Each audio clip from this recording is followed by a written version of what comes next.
নমস্কার বন্ধুরা, মমতা বন্দ্যোপাধ্যায় বলেছেন যে প্রয়োজন হলে আমরা দিল্লি যাব। আসলে কি ঘটেছিল? দরকার হলে ককরোচের প্রোগ্রামে আমি নিজেও যাব, কারণ আমাদের সমর্থন প্রথম থেকেই ছিল, আছে এবং থাকবে। ভাবুন তো, একজন রাজ্যের মুখ্যমন্ত্রী নিজে প্রকাশ্যে বলছেন যে আন্দোলনে আমি নিজে যাব, যদি প্রয়োজন হয় দিল্লি গিয়ে নিজে আমি আন্দোলনে যোগ দিব। প্রশ্ন হলো, এমন কি ঘটেছে যে পশ্চিমবঙ্গের রাজনীতি একবারে দিল্লি আন্দোলনে পৌঁছে গেল যন্তর মন্তরে? এটা কি শুধু রাজনীতির কিছু ব্যক্তিগত, নাকি এর পিছনে কোনো কিছু সবচেয়ে বড় কোনো মেসেজ বা বড় কোনো বার্তা লুকিয়ে আছে? আজকের ভিডিওতে যন্তর মন্তরে কি ঘটেছিল, আর আমাদের মুখ্যমন্ত্রী যে মমতা বন্দ্যোপাধ্যায় যে একসময় ছিলেন, উনি কি বলেছেন এবং ছাত্রের সাথে এবং কি যে আন্দোলন করবেন, আন্দোলনে উনি কতক্ষণ থাকবেন না থাকবেন, আজকের ভিডিওতে আমরা সবকিছুই জানবো। जंतर मंतर पर चल रहे सीजेपी प्रोटेस्ट को लेकर ममता बनर्जी का रिएक्शन सामने आया। पश्चिम बंगाल की पूर्व सीएम ममता बनर्जी ने कहा, अगर जरूरत हुई तो मैं भी कॉकरोच जनता पार्टी के प्रोटेस्ट में शामिल होंगी। ममता ने कहा, मोदी सरकार तानाशाही कर रही है, शांतिपूर्ण आंदोलन को कुचलने की कोशिश हो रही है। सरकार लोकतंत्र में विरोध करने के अधिकार को खत्म कर देने पर आमादा है। 21 জুলাই কলকাতায় তৃণমূল কংগ্রেসের শহীদ দিবসের দিন মুখ্যমন্ত্রী মমতা বন্দ্যোপাধ্যায় নিজে একটি গুরুত্বপূর্ণ মন্তব্য করেন।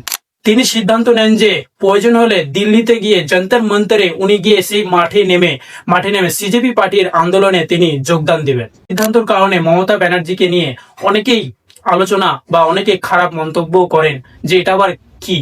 মমতা বন্দ্যোপাধ্যায় বলেন যে এই দলের সঙ্গে, এই আন্দোলনের সাথে তারা শুরু থেকেই থাকবে এবং শেষ পর্যন্ত এবং ভবিষ্যতেও থাকবে। আমি তো নিজে মিছিল মিটিং করেছিলাম, আমি তো তাদের অনেকবার ডেকেছিলাম। কথা বলতে কি হয়, একটা মানুষের জীবন সংকটে দাঁড়িয়ে আছে, আর আপনারা মিনিমাম মানে ভদ্রতা দেখাচ্ছেন না। মাথার উপরে খোলা আকাশ, এই বর্ষাকাল, মেঘ চমকাচ্ছে, বিদ্যুৎ চমকাচ্ছে, প্রশাসন চমকাচ্ছে। চমক ধমকের রাজনীতি শেষ হোক। আজকে এই পুণ্য দিনে, পবিত্র দিনে, এটাই দেশের কামনা, এটাই মানুষের কামনা।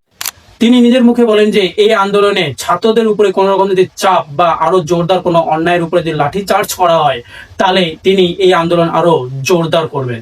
এখন প্রশ্ন হলো, তিনি এইরকম কথা বললেন কেন? এর আগে তো কোনো সময় এরকম কথা বলেননি। তার বলার এটাই কারণ ছিল যে এই সময় দাঁড়িয়ে আমাদের শিক্ষা অবস্থা এতটাই নিচে নেমে গেছে যে বলার মতো না। তিনি হয়তো এই সময় লড়াই হেরে গেছেন, ভোট থেকে হেরে গেছেন, মুখ্যমন্ত্রী পদও ত্যাগ করেছেন, কিন্তু ওনার মনে একটাই প্রশ্ন জেগেছে যে আমি নেই তো কি হয়েছে, কিন্তু আমি তো সাধারণ মানুষ হিসাবে তাদের সাথে লড়াইয়ে যা যোগদান তো দিতে পারি। সেই ছাত্রদের নিজের অধিকার তো ফিরিয়ে দিতে পারি না, কিন্তু লড়াই তো করতে পারি।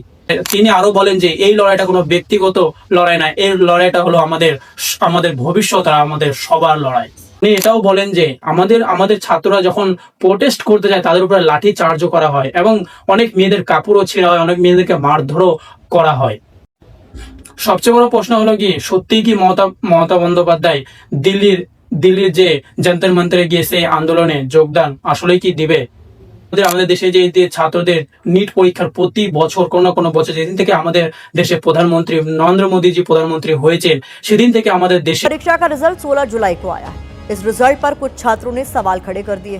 एक छात्र का दावा है कि उनके एक ही रात पे 373 नंबर कम हो गए। दूसरे छात्र। আজকের ভিডিওটা এইটুকুই বন্ধুরা। যদি ভিডিওটি একটু ইনফরমেটিভ বা একটু কিছু দিতে পারি, তো ভিডিওটা লাইক আর চ্যানেলটাকে সাবস্ক্রাইব করে দেবেন এরকম ভিডিও পাওয়ার জন্য।